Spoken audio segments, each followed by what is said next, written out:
Okay,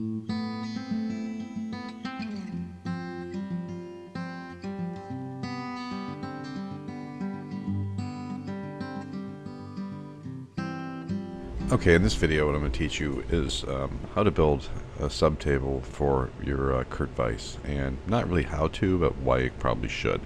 And I've used this thing, it's made my machine 10 times more versatile and my Kurt Vise more versatile. As you can see, I've flipped the jaws around on my Kurt Vise to grab this plate, and I'm going to give you the dimensions for this. At the end of the video there'll be a PDF for you too. So all this plate really is, it's a piece of 1-inch thick cold roll. I believe it's 11 by 16. The dimensions are in the print. We start off in the center with the dowel pin, and it goes bolt, dowel, bolt, dowel. They alternate 1.5 inches apart. And here's a reason I got this round part the other day. How in God's name else would I hold on to this? So I put a couple of spotting drills in there, and a couple bushings over them just to help it slide a little easier, and a bolt in the center.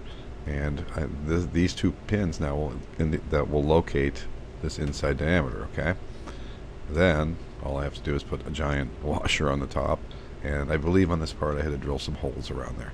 No other way to hold it if I hadn't done that. Okay, so the subtables really come in handy. Of course, after I bolted it down, then I indicated the part in to make sure I was in the center.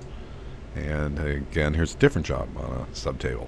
And what I had here was a bowl-shaped part, so I couldn't put pins on the inside, so I put 2 dowel pins on the outside, bumped them up against there, and then I had to just indicate the outside diameter again. I just have to lift my indicator up. Here's a tip too: when you're indicating something and something's in the way, if you're doing a pocket like this, you can just, as long as you get 0, 0, 0, 0 on 4 quadrants, you're centered. Okay, so you can see I've used 4 little clamps here to hold it down. Note that I put a little brass under each clamp to keep it from marring the part, and that's it. I had to cut. You can see a slightly irregular O-ring groove in that part. And here's another use I had for the subtable I made. You see a couple clamps here, again a couple dowel pins with bushings over them, and another dowel pin. Well, check this out. Look at this part.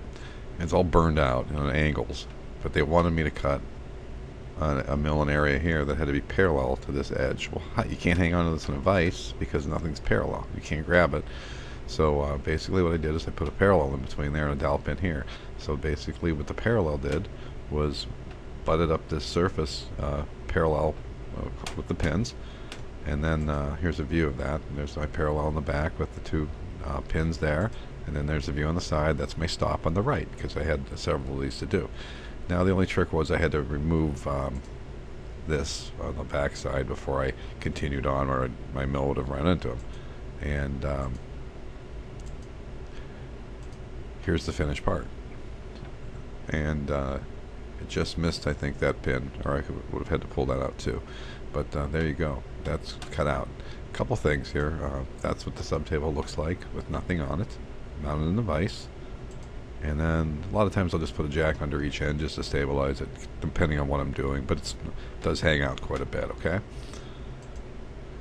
here's a different use. I had this part that I had to go all the way around this. Well, you can't do that in a mill or a vise, right? So again, I stacked up a couple parallels, butted them up against there, and then removed the parallels, put a clamp over it, and was able to walk right around. As you can see, my parallels are gone. Okay, so that's it. That's a really great way to get some oddball parts done on using your Kurt Vise. And here's the subtable itself, 11 by 16, and again there'll be a PDF underneath this article where you can download this, but it tells you right there that these are all dowels, and then every other one's have 13 screw hole, and there you go.